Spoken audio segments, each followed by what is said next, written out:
magluluto tayo ng pork hamonado. Ang mga ingredients ay ito, 2 pounds at 2 pounds of pork. Okay, maglalagay din tayo ng pineapple juice from the can. Ito, pineapple from the pineapple tidbits. Ngayon, isasali na natin ang pineapple juice. Yun, may nakasama pang isang tidbits. Ngayon, isa-set aside muna natin yung mga pineapple tidbits. Dahil kailangan natin to mamaya pag, tomorrow na kasi overnight nating imamarinate ang pork.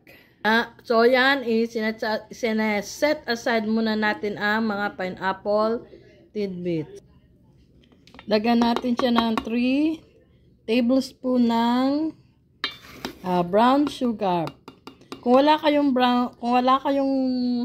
brown sugar, pwede rin ang white sugar. Atin siyang i-mix na mabuti.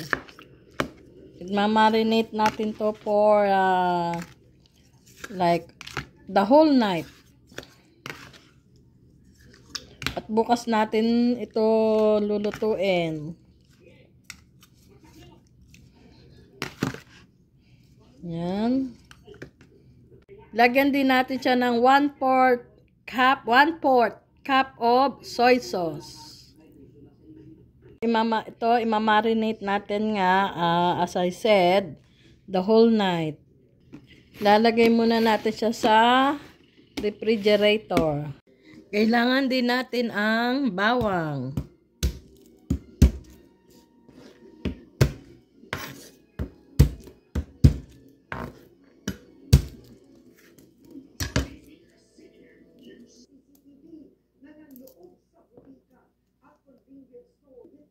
Atin siyang gayatin ng maliliit.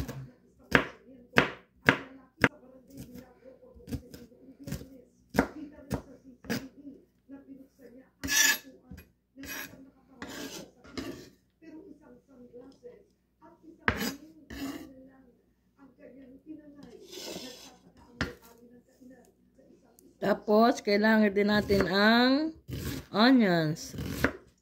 Atin din siyang gayatin.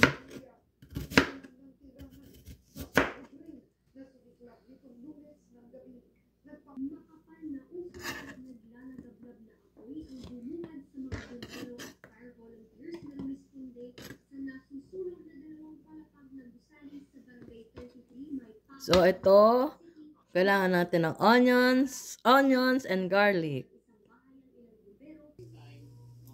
Oil. Ito, umpisahan na natin siya iluto. Lagyan natin ng oil.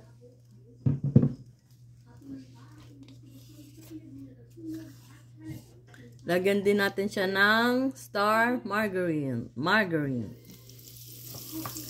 Oil at saka margarine para hindi masunog ang ating margarine. Kasi yung margarine masarap to sa mga dishes, Filipino dishes.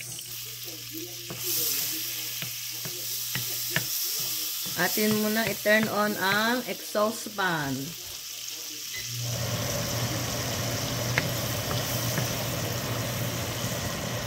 Garlic.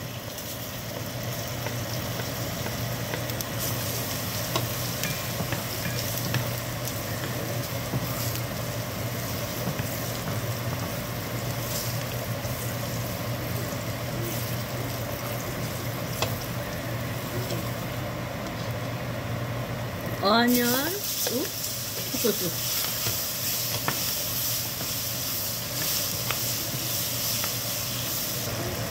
Tapos, lalagay natin yung ating marinate na karne na pork, baboy.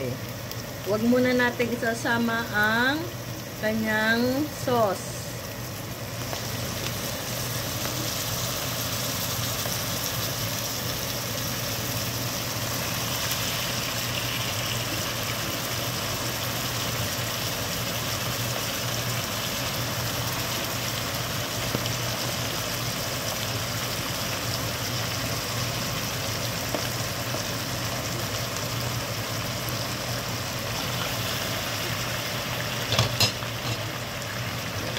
natin siyang i-mix.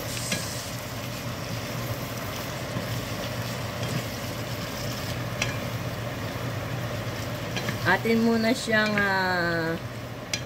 ano bang tawag? Sangkutsahin. Sa Tagalog, sa Pilipino. Atin munang sangkutsahin. Nabubulol na ako. Yan.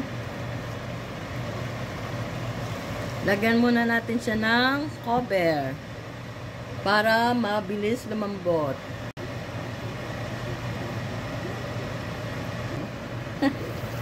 Ayan siya. Nagkulo-kulo na.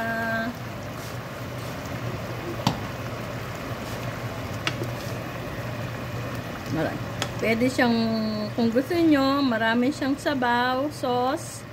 Gusto naman, igahin.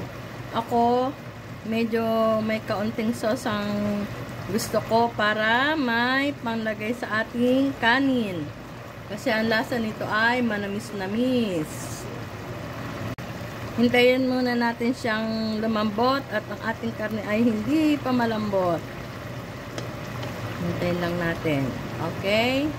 Siguro mga 10 more minutes. Ngayon, lagay na natin ang ating pineapple tidbits.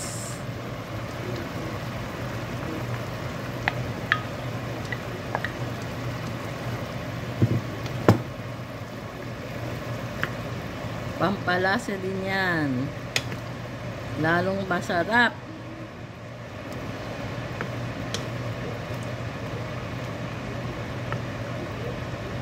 Okay. Pakuluin natin siya.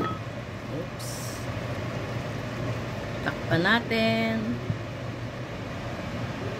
Ito, luto na ang ating pork hamonado.